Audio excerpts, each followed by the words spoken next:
He's just my backup plan.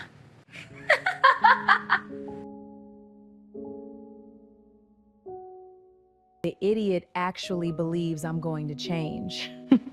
He's working himself to death, and he calls it love. Timothy doesn't move. The bedroom door swings open. Silk pajamas, deep plum, the kind that costs more than his weekly groceries. Baby, you scared me. Just heading to work. I worry about you so much. He lets her hold him.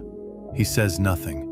Because Timothy Reed, when the ground disappears beneath him, does not collapse where anyone can see. He goes quiet, and he starts recording. What he captures on that phone over the next 7 days will expose something far darker than an affair, a forgery, a secret attorney, and a second life funded entirely by his own exhaustion. Timothy Reed was 38 years old, and he believed in love the way a man believes in the ground beneath his feet. Not because anyone told him to, because he had never once considered doing it differently. Love was showing up every single day, no exceptions. He worked 5 jobs, a warehouse shift in Seattle's SODO district starting at 5 in the morning, a delivery route 3 evenings a week, weekend security at a parking garage off Rainier Avenue, data entry during lunch breaks whenever his eyes could focus long enough, and odd contracting jobs on Saturdays, whenever his body had anything left. In 3 years, he had paid down nearly $60,000 of his wife Amma's debt. Credit cards, personal loans, a few things she never fully explained, and he never fully pressed her on. That, the not pressing, was his first mistake. The second was believing her when she said it. "I'll change for you, I promise."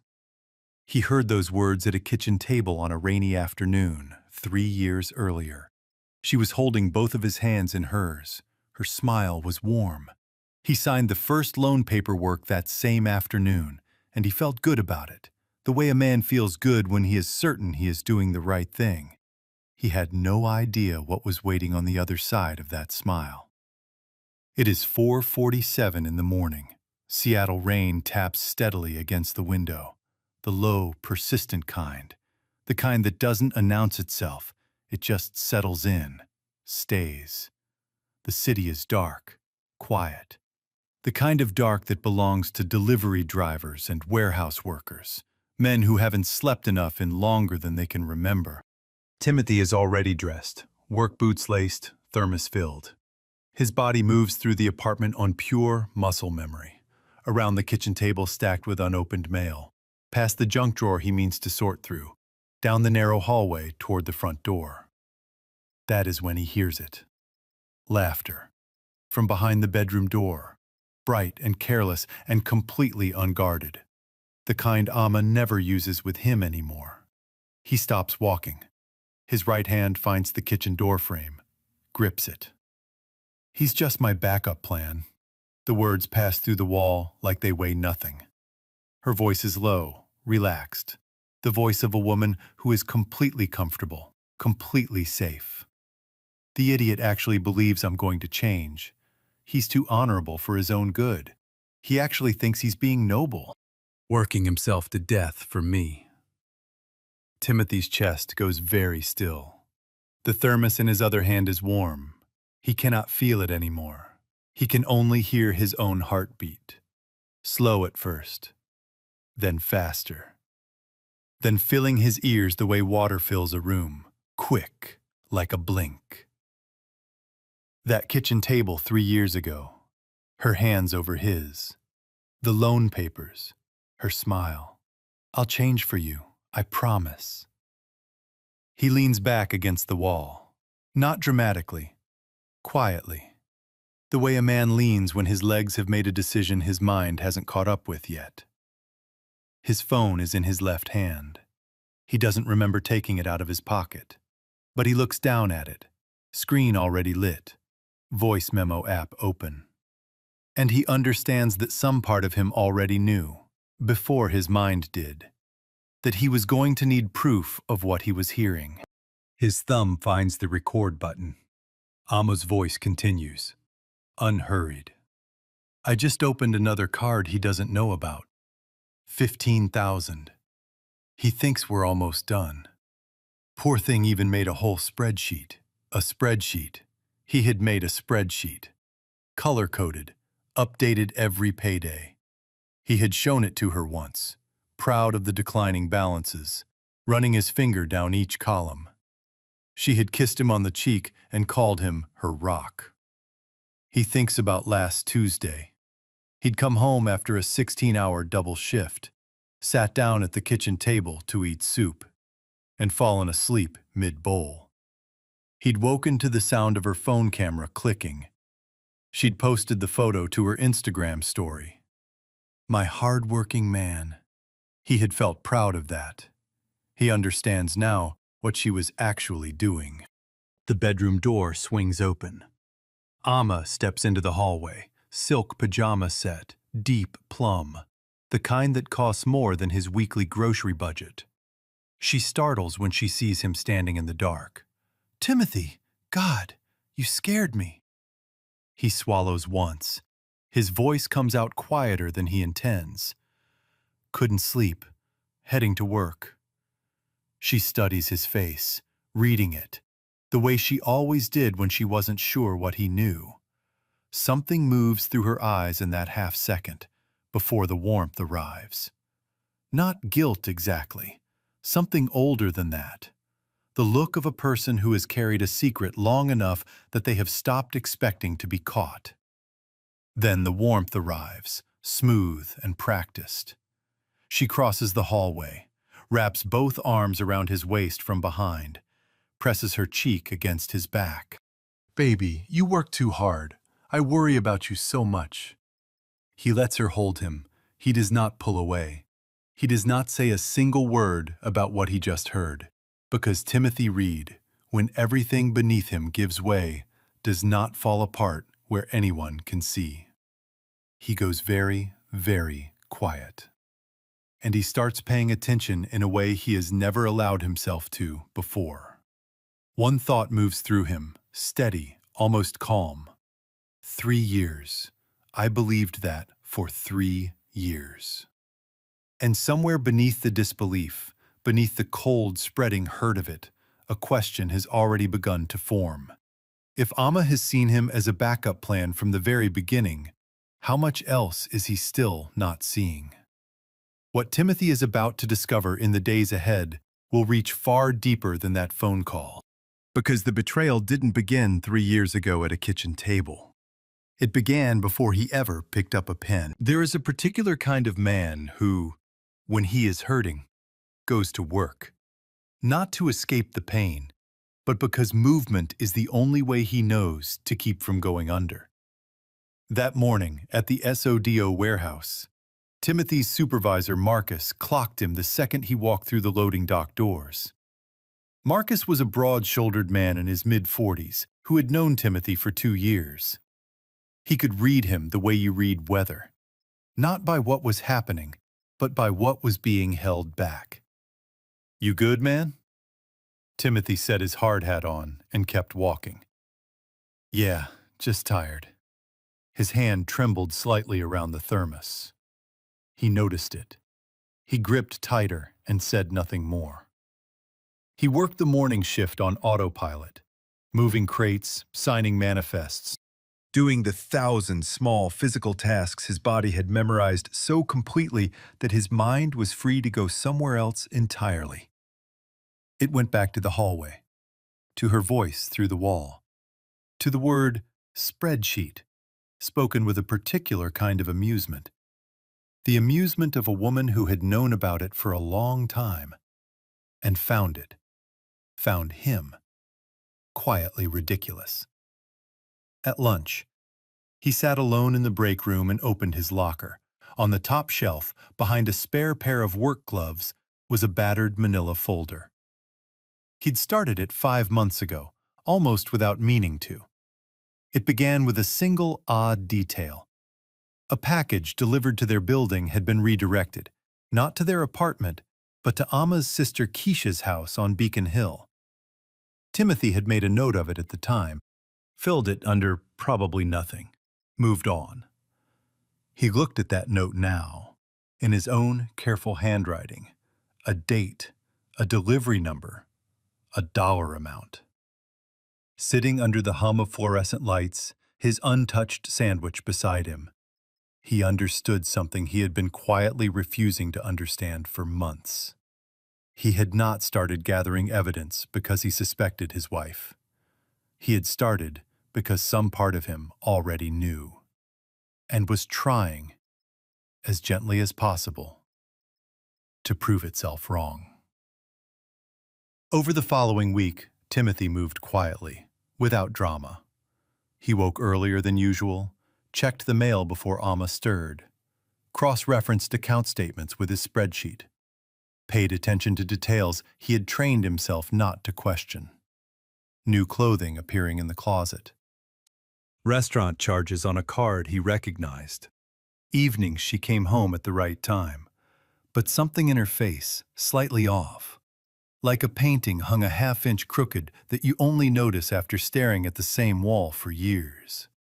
Then, on a Wednesday morning, he found the letter, tucked behind a stack of takeout menus in the kitchen mail pile, easy to miss, possibly intentional. An envelope from Amma's former employer, a final paycheck stub, dated 6 months ago. Timothy stood at the kitchen counter and read it twice. She had been fired 6 months ago. For 6 months. She had gotten dressed every morning, left the apartment at the right time, come home at the right time, and he, buried in 5 jobs, running on 4 hours of sleep, trusting her the way he trusted the sunrise, had never once questioned it. Cut 2. A fitting room at a boutique on Pine Street, downtown Seattle. Amma stands before a 3-panel mirror, silk blouse the color of champagne, phone pressed to her ear. Her sister Keisha's laughter floats back through the speaker. He still thinks you're going to work? Every single day. Amma tilts her head, examines the blouse from another angle. He works too hard to ask questions. That's always been his best quality. She smiles at her own reflection. That Sunday, Amma's mother Dorothy invited them to dinner at her house in Seattle's Central District. A warm, lived-in home, the smell of cornbread and pine sol, plastic covers on the good furniture in the front room. Dorothy was a practical woman, deeply church-going, the kind of grandmother who could make a pot roast stretch 3 days and still find $20 to press into your hand when you left. Timothy had always liked her. He still did. Over sweet tea and baked chicken, Dorothy reached across the table and gave his hand a firm, warm pat. Amma tells me you two are just about ready to buy a house once the debt is paid off. I think that is just wonderful. Timothy set down his fork. He kept his face carefully still. Yes, ma'am, he said. Beside him, Amma squeezed his knee beneath the table. Quick, private. The signal that meant, let it go. And he felt something cold move through him that had nothing to do with the evening air. They were nowhere close to done. He knew that down to the penny. The spreadsheet showed at least 18 more months of payments at their current pace. Yet here was Dorothy, beaming across her Sunday table, believing they were almost finished. Amma had been painting her mother an entirely different picture. And Dorothy, bless her heart, had believed every brushstroke. That night, while Amma was in the shower, Timothy opened the kitchen junk drawer looking for a pen. He found a credit card instead. Brand new, still in the sleeve. He slid it out and turned it over. The account number was different from any card he knew about. The accompanying statement showed charges for clothing, restaurants, a hotel on 2nd Avenue downtown, and at the bottom, a recurring monthly transfer, labeled, with quiet audacity, family support, moving funds to an account he recognized as Keisha's. He stood at the counter for a long moment. Then he placed the card back exactly as he found it, closed the drawer, stood very still in his own kitchen. His phone lit up on the counter. A text from Amma. Still in the shower. Baby, I miss you so much. I'm home waiting for you. He looked at the message until the screen went dark. Then he turned the phone face down, went to the sink, and poured himself a glass of water he didn't drink. 2 days later, Timothy sat across from attorney Maya Ellison in her office on 4th Avenue in downtown Seattle. Maya was precise, composed, direct, the kind of attorney who had heard every version of this particular story, and still gave each one her full attention. She slid a folder across the desk before he had finished sitting down. Before you say anything, Mr. Reed, your wife contacted my office 4 months ago. She called to ask about the divorce process. She never followed through, but she made the call. The room was very quiet. She never came back in, he said. No, but she made the inquiry. Maya's voice was measured. I'm telling you this because I think you need to understand the timeline. He understood it immediately. And then, a beat later, he understood something else. She had called the attorney 4 months ago.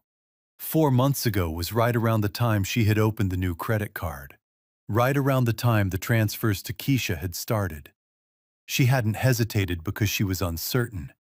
She had waited because she wasn't finished yet. She was still drawing down whatever was left to draw down. His time, his income, his belief that they were almost through it before she walked out the door. The delay wasn't doubt, it was the final phase of the plan. He drove home through the gray Seattle afternoon, and when he walked through the front door, Amma came out of the kitchen and wrapped her arms around him from behind, pressed her face between his shoulder blades the way she used to when things were good. And she whispered, "Thank you for staying with me. I don't know what I'd do without you." Timothy placed his hand over hers. He didn't pull away. He didn't say a word. But for the first time in 3 years, he knew with absolute clarity that the man who had walked into that apartment was not the same man who was going to walk out of it. Before we go any further, I need to ask you something. When Amma whispered, "Thank you for staying with me," knowing everything she had already done, was that a moment of real guilt? Or one final move to keep him in place just a little longer? Type 1 if you think some part of her actually meant it. Type 2 if you think it was pure calculation. Right to the very end. Or, if you've ever held someone close while already knowing the trust between you was gone, drop your story below. You are not alone. Stay with us, because what happens next?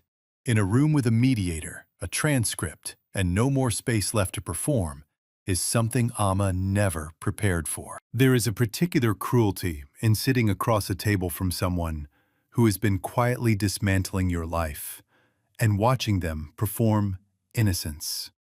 The mediation was held in Maya Ellison's conference room on a gray Thursday morning. The room was clean and deliberately neutral. A long table, tall windows looking out at the Seattle skyline, a tray of water glasses that nobody touched. Maya sat at Timothy's left. Amma arrived with her attorney, a composed man named Garrett, leather portfolio, the air of someone accustomed to making unreasonable positions sound perfectly reasonable. Amma walked in wearing a dark blazer and an expression of measured concern. Not defensive, not guilty, just reasonable. The face of a woman attending a difficult meeting she had not caused. Timothy watched her settle into her chair. He kept his hands flat on the table and said nothing. Dr. Price, the mediator, opened the session by reviewing documentation Maya had submitted in advance. Financial records, credit statements, payment histories, and one additional item, a printed transcript of a recorded phone call. One-party consent, fully legal under Washington state law. Dr. Price read it aloud without preamble. He's just my backup plan. The idiot actually believes I'm going to change. He's too honorable for his own good. He actually thinks he's being noble, working himself to death for me. The room went completely still. Garrett's pen stopped moving. Something passed across Amma's face, too fast to name, there and gone, like a light behind a curtain. Then she stood up. That is completely out of context. Mrs. Reed. Dr. Price's voice was quiet, final. Please sit down. Across the table. Timothy did not look away from his wife. He watched her the way he had always watched things he cared about. Carefully, completely, registering every detail. He watched her hands grip the table edge. He watched her jaw set and deliberately loosen. He watched her glance at Garrett, the way people look at someone they are paying to protect them from their own choices. She had spent 3 years looking at Timothy that same way, as something useful, something functional. He understood that now with a clarity that was almost physical. It sat in the center of his chest like a stone he had been carrying without knowing its name. When the performance cracked, it cracked all at once. Fine, Amma's voice dropped, rough. Almost defiant, the voice of a woman done pretending. Fine, I married you because you seemed safe. I had been hurt before, badly hurt, and I needed to know that if everything else fell apart, I would still be okay. And you, she exhaled, you were always going to show up. That's what you do. You were reliable. I needed reliability. Dr. Price made a note. Maya kept her expression neutral. Timothy pressed his hand flat on the table. His mind had gone somewhere else. Back to that kitchen table 3 years ago. Her hands over his. The warm smile. I'll change for you, I promise. He had organized his entire existence around those words. 5 jobs, a color-coded spreadsheet, soup going cold in a bowl. He had offered her the best of himself, and she had accepted it with perfect ease, while quietly building a door to leave through. She had always known. He was the only one who hadn't. The session ended without resolution. Garrett gathered his portfolio. Maya began collecting her documents. Amma reached Timothy in the hallway. She put her hand on his arm. Timothy? He turned. She was crying. Not the controlled, functional version she occasionally used at home. A specific expression deployed when she wanted something and knew tears would be efficient. This was different. Her face was blotchy. Her mascara had tracked. She looked, for the first time in longer than he could recall, like someone he didn't have to read carefully. Just a person. Frightened. Sorry. I know I was wrong. Her voice broke cleanly on the last word. I know that, and I'm telling you, I'll change. I mean it this time. I really mean it. I don't want to lose you. I didn't understand what I had until right now, and I am so sorry. Timothy. He stood still and looked at her, for one long moment. He almost believed her. He could feel it, the pull of it. 3 years of habit, 3 years of wanting this marriage to be the thing he had thought it was. She was crying in front of him, with her mascara ruined and her voice raw. And he thought about who she had been the day they got married, and he almost reached out to wipe the tears off her cheek. He didn't, because he remembered something. If you never loved me, he said, then who have I been living with for the past 3 years? He hadn't planned to say that. It came up out of him the way things do when you have held them too long. Not with force, but with the particular exhaustion of something that has waited its turn for years. Amma said nothing. He stood with that question in the air between them for a moment, not waiting for an answer. He already knew there wasn't one that would help. He just needed to say it in a room where she could hear it. Then, when the moment had passed, when he had let it be what it was, he spoke again, quieter now, more final. You contacted a divorce attorney 4 months ago. You were already preparing to leave before I ever found out anything. You had already decided. Amma opened her mouth, closed it. You opened a card I didn't know about. $15,000. You transferred money to your sister every month. You told your own mother we were almost done when we weren't anywhere close. A pause. And you had already called a lawyer. She said nothing. The elevator arrived. The doors opened. Timothy looked at his wife one last time, at the real tears, the expensive blazer, the face of a woman who had finally run out of room to perform in. And he spoke quietly. If you never loved me, then who have I been living with for the past 3 years? He stepped into the elevator. The doors closed. Amma stood alone in the hallway. He rode down in silence, watching his own reflection in the brushed steel of the elevator doors. Thinner than he used to be, darker circles. His good coat over a work jacket because he hadn't thought to check which one he'd grabbed that morning. She had called him safe, not good, not loved, not irreplaceable. Safe. He walked through the lobby and out into the gray Seattle air, and for the first time in 3 years, he was walking toward something instead of running to stay in place. What Timothy didn't yet know was that the worst of it hadn't happened in a hallway. It had happened on paper, inside a document with his name on it that he had never signed. And a King County judge was about to see exactly what that meant. King County Superior Court sits on 3rd Avenue in downtown Seattle, a gray stone building that has absorbed more human reckoning than most cities produce in a generation. On a cold Tuesday morning in January, Timothy Reed walked through its front doors in his best suit.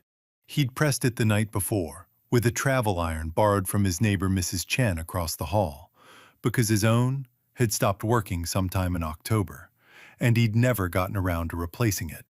He had spent the previous evening not rehearsing what he would say. There was nothing left to rehearse. Everything he needed was already documented, already submitted, already in the folder Maya would place in front of a judge in the morning. He was not walking into that courtroom to argue. He was walking in to finish something. He sat down at the plaintiff's table beside Maya. The courtroom smelled of old wood and radiator heat. Amma arrived with Garrett and settled into the defense table with the practiced composure of someone who had rehearsed this morning. She wore a charcoal blazer. Her posture was straight. She held a bottle of water in both hands like an anchor. Judge Maria Torres entered, and the room rose. She was compact, unhurried, reading glasses. The particular authority of someone who has been lied to so many times in this room that she could recognize the shape of a lie before it fully formed. She settled into her chair, opened her folder, began reviewing documents without acknowledging anyone. Timothy breathed in, breathed out, kept his hands still on the table.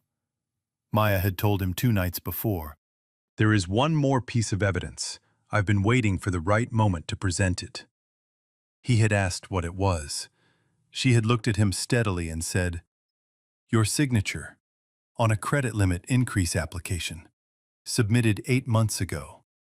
He had gone very still. "I never signed that." "I know," Maya said. That is exactly the point. When Maya presented the document, the courtroom was quiet enough that the rain against the tall windows sounded almost loud. She placed the application before Judge Torres. A credit limit increase submitted 8 months prior, bearing Timothy Reed's signature at the bottom, in neat, confident ink. Timothy had never seen it before in his life. Maya then presented 3 authenticated samples of his actual signature, from lease agreements, tax documents, and the original loan paperwork, alongside a forensic analysis conducted by a certified handwriting expert. The conclusion was clear, unambiguous. The signature on the credit application was a forgery. Careful and close, but not accurate. The pen pressure slightly heavier than Timothy's natural hand, 2 letters in his last name deviating just enough to be measurable. Someone had studied his handwriting long enough to nearly replicate it. Nearly. Judge Torres removed her reading glasses and looked at Amma across the courtroom. Mrs. Reed. Her voice was quiet, but its weight filled the room. The evidence before this court indicates that you forged your husband's signature on a legal financial document in order to increase a line of credit he had no knowledge of. That is not a marital disagreement. That is fraud. She placed the document down deliberately. You exploited your husband's trust in a manner this court finds unconscionable. Garrett leaned close to Amma and spoke into her ear. Amma sat very still. The composure she'd worn since she walked in, that carefully assembled calm, was coming apart now in small, visible ways. The grip on her water bottle had tightened. Her jaw was set at an angle that looked like it was costing her something.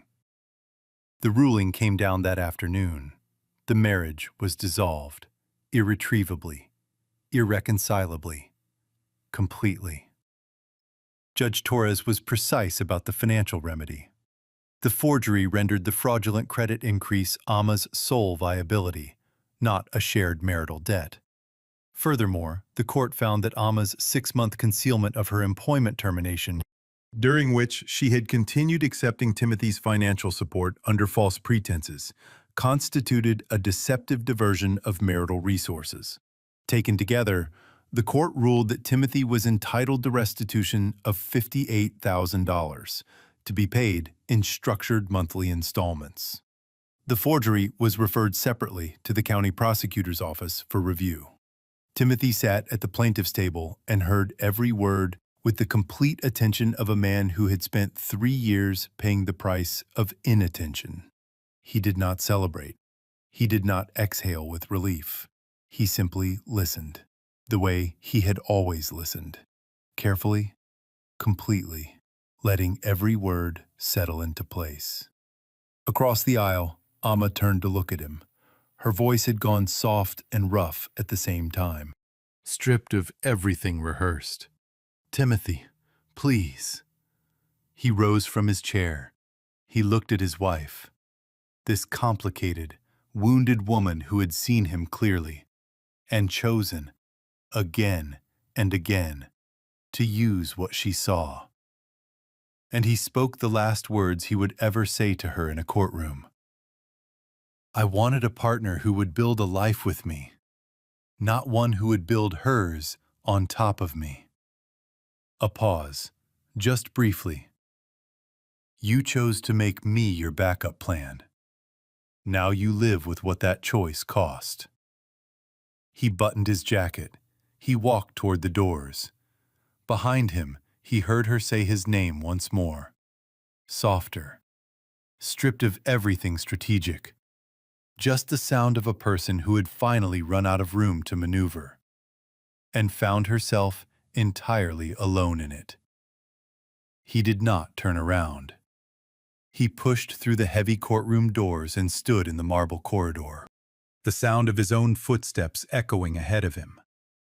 Outside, through the tall windows, 3rd Avenue was slick with January rain.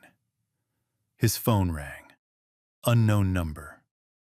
He almost let it go. Instead, he answered. A woman's voice, younger than he expected. Careful, carrying the particular weight of someone who had been holding something too long. Is this Timothy Reed? Yes. A beat of silence, then, my name is Keisha. I'm Amma's sister. A pause, the silence of someone who had rehearsed this and was now realizing rehearsal didn't prepare her. I want you to know that I didn't ask for those transfers. I told her to stop. She said it was her money to do what she wanted with. Another breath. I've been trying to figure out for a long time whether staying quiet made me as wrong as she was. I think it did. So I want to tell you what I know about the man she's been seeing and about how long this has been going on. You deserve to know the full picture. Timothy stood still in the middle of the corridor. People moved past him on both sides like a current around a stone. I'm listening, he said. He stood in that corridor for 11 minutes. When he finally hung up, he walked to the end of the hallway and stood looking out at 3rd Avenue through the glass doors. Cars moved through the rain. An umbrella turned inside out in the wind. A woman in a yellow coat walked quickly past with her head down. The world was still going on. His was about to change again. Keisha had started telling Timothy the truth, but she hadn't finished. And what she was still holding back was the piece that would finally explain everything Amma had been protecting. From the very beginning, 6 months after the courthouse. Timothy Reed lived in a 1-bedroom apartment in Ballard, the northwest corner of Seattle, where old fishing boats still rocked gently in the canal locks, and the neighborhood had the settled quality of a place that had decided, long ago, not to be in a hurry. His apartment was on the 3rd floor of a building on Northwest Market Street. The kitchen was small enough that he could reach the coffee maker and the counter without taking a full step. The window above the sink looked west, toward Puget Sound, and in the early mornings the light that came through it was gray and silver and honest. He had put up no curtains. He liked the light exactly as it was. He had cut down to 3 jobs. That sounds like a small thing. It was not. 3 jobs meant sleeping more than 4 hours on a weeknight. It meant sometimes cooking a real meal, not gas station food eaten over a steering wheel, not soup left to go cold. It meant that on a Sunday afternoon, if he wanted to sit in a chair and simply breathe for an hour, he could do that. He didn't owe that hour to anyone. He was also seeing a therapist, a man named Dr. Ellis, who worked out of a small office on Fremont Avenue North. Dr. Ellis had a habit of letting silences run long and comfortable, a quality Timothy had initially found unnerving and eventually came to recognize as a form of respect. Dr. Ellis didn't fill empty space with noise. He waited and let Timothy find his own words. That, it turned out, was the only way Timothy had ever actually learned anything that stuck. The first month's installment from Amma arrived on time. He looked at the deposit confirmation on his phone, then set it down and poured his coffee. He had expected to feel something sharper when it came. Satisfaction, maybe. Or vindication. What he actually felt was quieter than that. A settling. A confirmation that the world had, in its slow and imperfect way, taken note of what had happened. He drank his coffee and watched the morning light move across the kitchen floor and thought about nothing in particular. That was new, thinking about nothing in particular. For 3 years, every quiet moment had been occupied by numbers, balances, interest rates, timelines, the relentless arithmetic of debt. Now, the quiet was just quiet. He was still getting used to it. He had also been promoted at the warehouse in March, shift supervisor, a title he had earned twice over, and been passed the first time because he had been too exhausted, too depleted, too buried in the daily arithmetic of someone else's debts to advocate for himself. This time, Marcus had put his name forward without asking.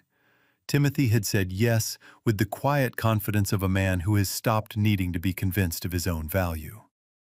Dr. Ellis had said something in a session that had stayed with him, the way the best things said in quiet rooms tend to stay. You gave someone your complete trust, and she treated it as a resource to be managed. That is not a failure of your character. It is evidence of your character. The wrong person just had access to it. Timothy had turned that over for days. It was a Thursday evening in late April when Dorothy called.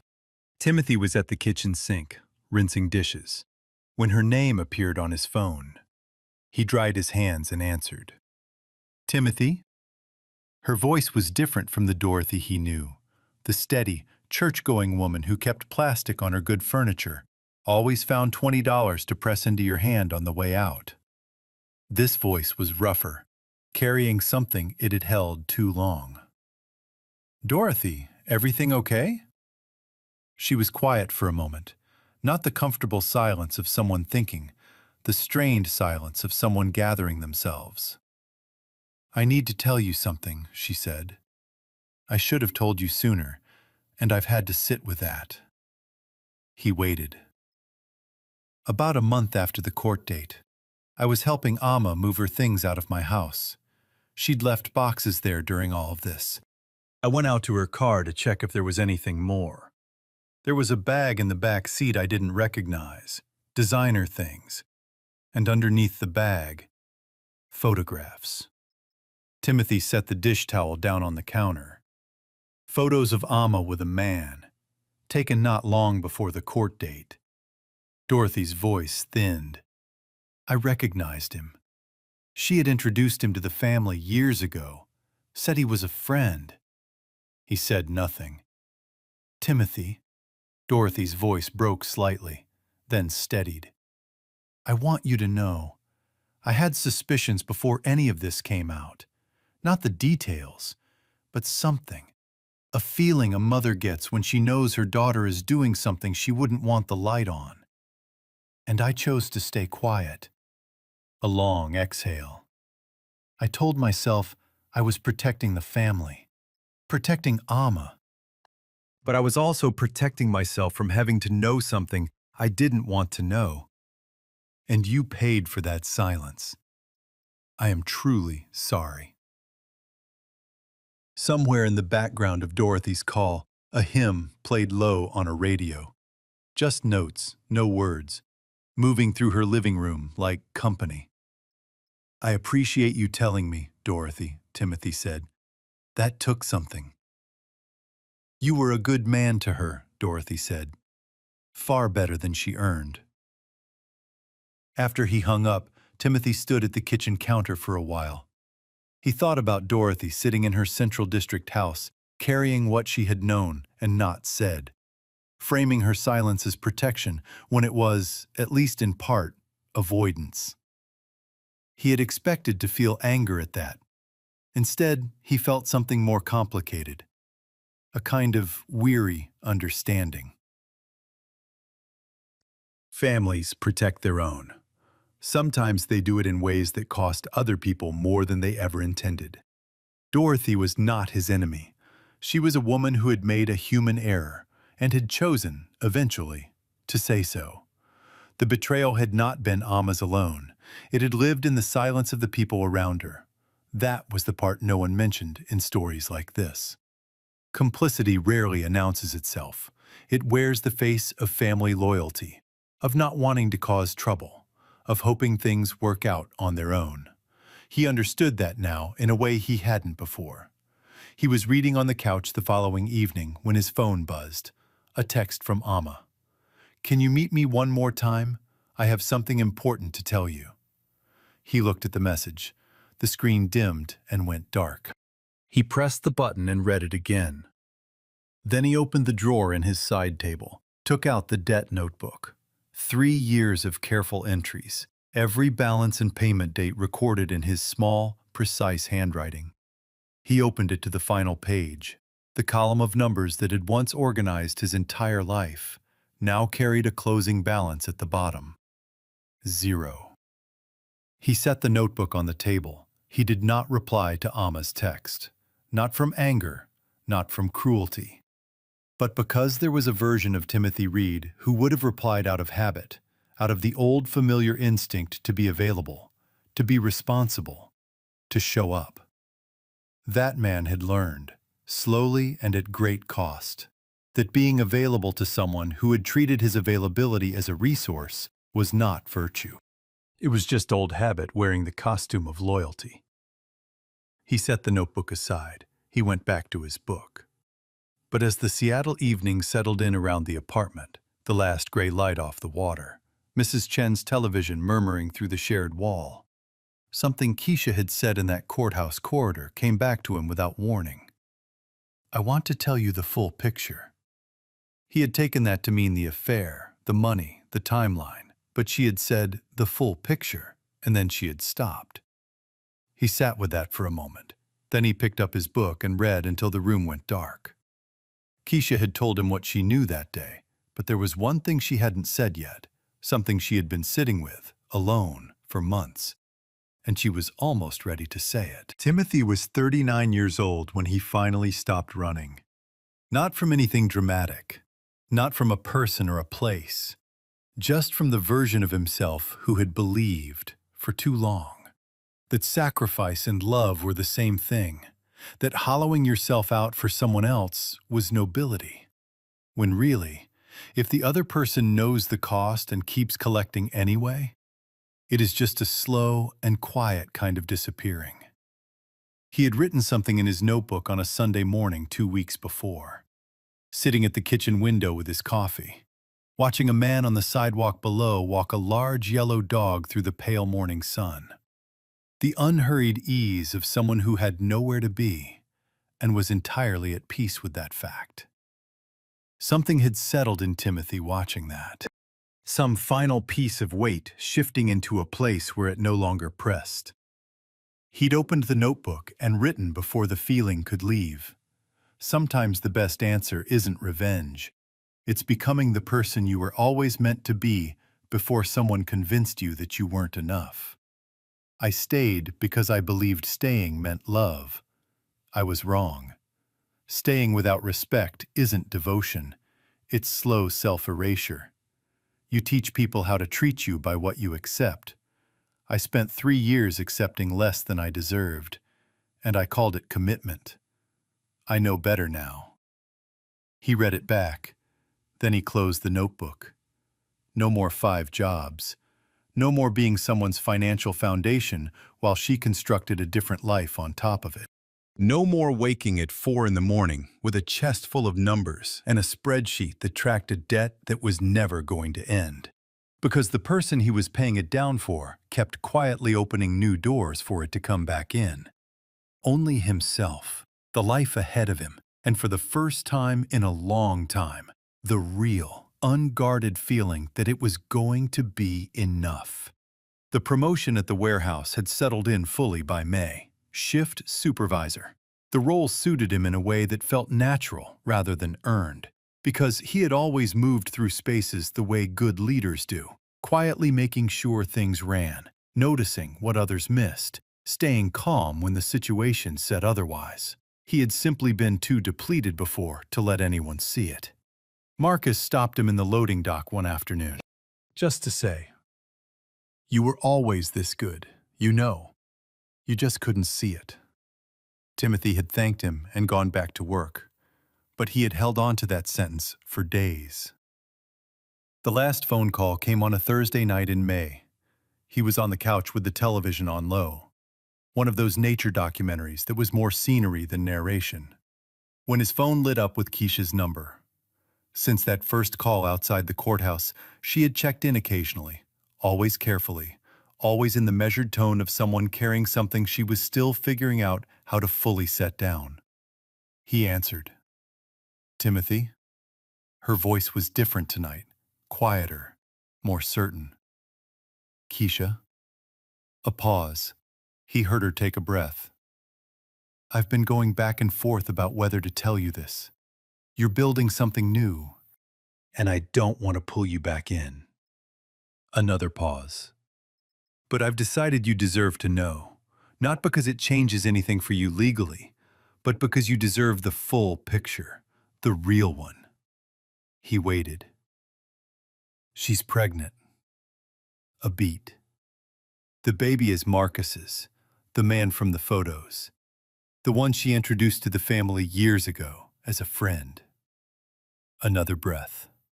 She told our mother it was a surprise, but I was there when she found out. And it wasn't a surprise to anyone except our mother. The apartment was very still. Outside the window, Seattle had gone fully dark. Puget Sound a black mirror in the distance. The lights of the bridges strung across it. The city spreading out in all directions in its particular Pacific Northwest way. Low and luminous and alive. Timothy stood and walked to the window.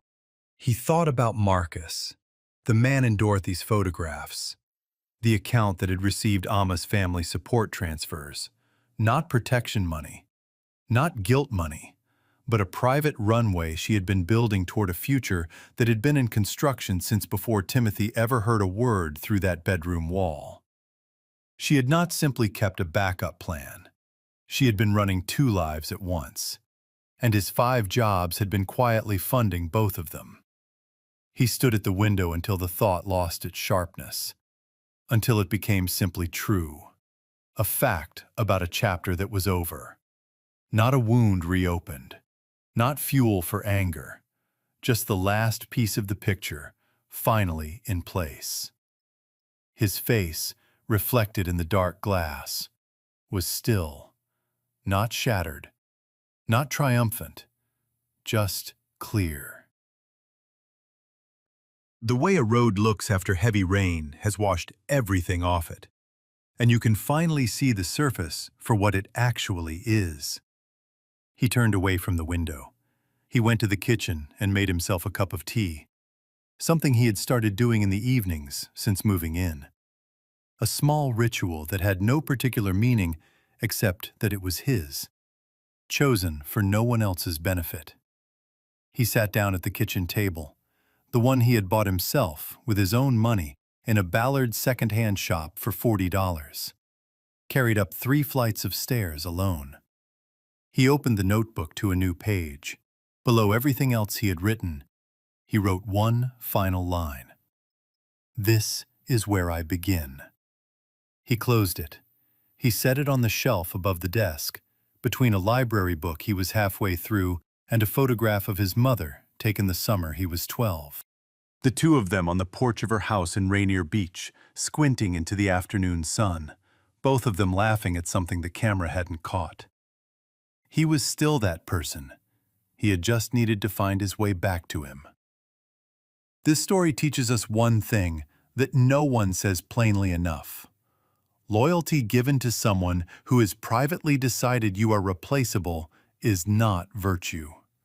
It is a slow vanishing.